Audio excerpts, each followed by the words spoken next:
Hi there, this is going to be Eden Zero, chapter 104, The Woman They Call Pirate. And for the cover chapter, we had a nice picture of Homura. Looks like she's just sitting down and eating sushi, quite nice. But this chapter was quite, it was quite an etchy chapter indeed. And Hiramashima, he was really in his feelings or something because this is probably the most etchiest chapter. This has been the etchiest chapter of the series so far, considering that there were half of the I mean 80% of the chapter is pretty much just naked females just sat around in the bath and play fighting. Like, what is this, man? This guy, he just loves putting these kind of stuff in, but I don't know, this chapter he went overboard, he went all out, yeah, but the basics premise is she's called Elise. Elise is just she requested to be in the bath, and it's her, Rebecca, and Homura just chilling in the bath talking. And Homura challenges to a duel, and they have a little duel in the bath. And we kind of see how strong Elise really is, and how she even stopped her with her toe. And that was pretty crazy to say that she stopped her with the toe. And people have been saying it's a reference to Urza, who could also do something like that as well. So that was pretty cool, and we've got to say it's pretty badass. But this dude has, I don't know, this is like the fifth bath scene in the series already. Usually a show has like one or two bath scenes, but this dude, having a spa on site of the Eden Zero gives him a lot of excuse to do that. But nevertheless, I did enjoy this chapter thoroughly. We get a lot of character interactions. I thought it was quite nice anyway, and I did find it quite funny when we see Homura just like get utterly defeated, and she starts, what do you call it, groveling, groveling at Elise's feet. So that was quite nice, and it shows a bit of character development between what kind of person Elise is anyway. And apart from the bath scene, we also get a bit more information on Elise's history with the Eden's crew beforehand. And it turns out before Shiki joined the crew, I mean, before Ziggy found Shiki, he had actually found Elise beforehand. So she was kind of like a temporary crew member, and she even has a bit of history with some of the four starshines. And also, I also like the fact that she's connected to this crew, and that little tidbit about her changing the diaper for Shiki. I thought that was quite hilarious because it is kind of funny. Just shows that they are connected anyway.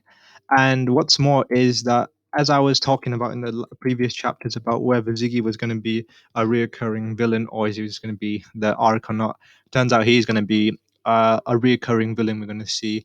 And probably, it's kind of nice that we got something to look forward to now, like a villain that we know is out there, but we don't know when. So it'll be interesting to see when Shiki will collide with Ziggy and Ziggs. I'm gonna call him Ziggs anyway. When Shiki will collide with Ziggs' crew again, so that'll be interesting to see. Something to look forward to. And also, I don't know. I'm kind of getting a lot of One Piece vibes from this series nowadays. Actually, very reminiscent of Town. Just before Luffy and the crew go to the Grand Line. I'm kind of getting the similar vibes. Seems like they've kind of conquered the Sakura Cosmos and is ready to head off to deep space. So we kind of get the same vibes. And also, I did notice that Elise also giving a lot of Shanks vibes.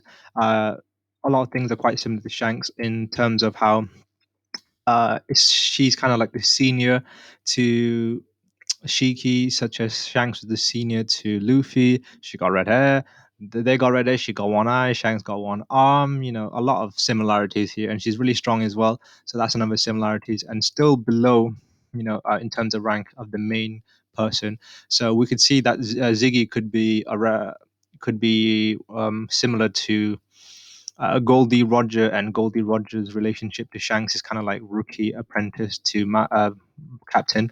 Kind of similar things going on here. So there is a lot of similarities between One Piece and Eden Zeros. I'm starting to realize now. So it's kind of like a space One Piece.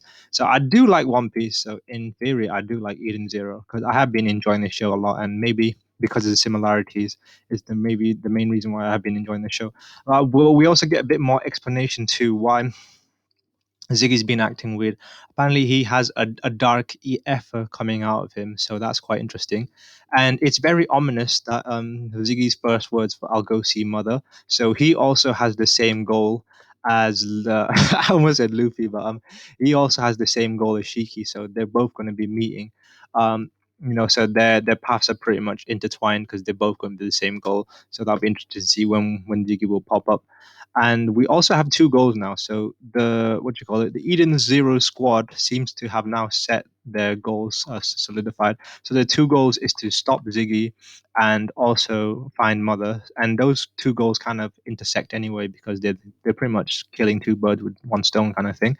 But I do want to see what everyone else's dreams are, because everyone else must have other dreams. Because if we're gonna go by the One Piece logic, even though everyone's helping Luffy get his dreams of finding the One Piece, each of the individual characters do have their own goal as well. And I gotta say, the what you call it, the crew heading into the space with Shiki now. 104 chapters in, have the crew has expanded exponentially. If we think about it, considering the fact we always started off with just three of them, now there's quite a lot of them actually. Let me see. So there's Shiki, Rebecca, Happy, Iki. I guess he counts. I'm not three. We got Homura four.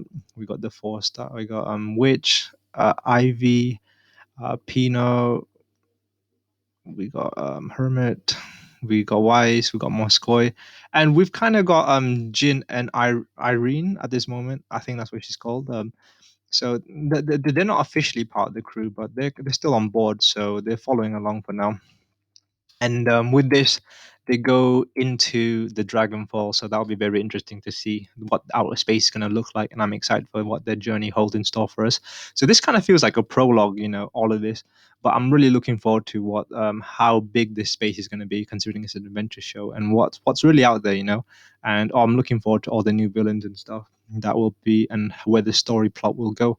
But apart from that, this was quite a good chapter, and it kind of ends the whole little Granville arc, and a lot of a lot of new paths to follow. Anyway, story paths to follow. I'm really looking forward to what's coming next, and that's all from me. This chapter was very good indeed, and I'm looking forward to see what next